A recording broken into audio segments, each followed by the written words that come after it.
Enforcement అధికారులకు super star Mahesh Babu లేఖ రాశాడు. తను ఎస్ఎస్ఎంబి 29 షూటింగ్ నిమిత్తం వేరే చోట ఉన్నందున ఏప్రిల్ 28 సోమవారం విచారణకు అటెండ్ కాలేకపోతున్నట్లు ఆ లేఖలో పేర్కొన్నాడు.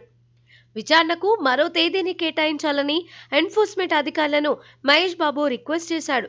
అయితే సాయి సూర్య డెవలప్మెంట్, సురానా ప్రాజెక్టు కేసుల్లో కొన్ని రోజుల క్రితం మహేష్ బాబుకు ఎన్ఫోర్స్మెంట్ అధికారులు నోటీసులు అందజేశారు. ఆ రెండు సంస్థలకు మహేష్ బాబు బ్రాండ్ అంబాసిడర్ గా ఉన్నారు. ప్రజలు పెట్టుబడులు పెట్టేలా ఇన్ఫ్లుయెన్స్ చేశారనే అభియోగంపై మహేష్ బాబుకు ఈడీ నోటీసులు జారీ చేసింది.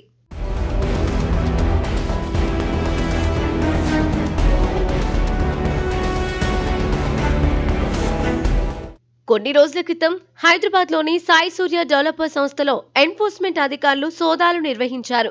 ఈ సోదాల్లో దాదాపు 100 కోట్ల అక్రమ లావాదేవీలు జరిగినట్లు గుర్తించారు.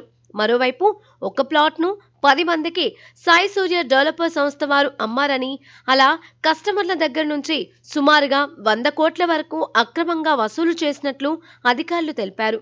అయితే ఈ సంస్థకు super star Mahesh Babu brand ambassador గా ఉండి ప్రమోట్ చేశారు. అలా ప్రమోట్ చేసినందుకు మహేష్ బాబుకు ఆ సంస్థ 5.9 కోట్లు ఇచ్చినట్లుగా తెలుస్తోంది.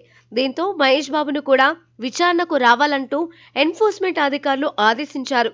అయితే సాయి సూర్య డెవలపర్ సంస్థ పనితీరుపై అనుమానం రావడంతో కొంతమంది కస్టమర్స్ పోలీసులకు కంప్లైంట్ చేశారు. ఇక ఈ వ్యవహారంలో ఎన్ఫోర్స్మెంట్ అధికారులు ఎంటర్ అయ్యాక పెద్ద ఎత్తున అక్రమాలు జరిగినట్లు గుర్తించారు. మరి సాయి సూర్య డెవలపర్ సంస్థకు ప్రచారకర్తగా వ్యవహరించిన మహేష్ బాబు పాత్ర ఈ వ్యవహారంలో ఎంతవరకు ఉందో అనే అంశంపై మహేష్ బాబును ఎన్ఫోర్స్మెంట్ అధికారులు విచారణ చేయనున్నారు.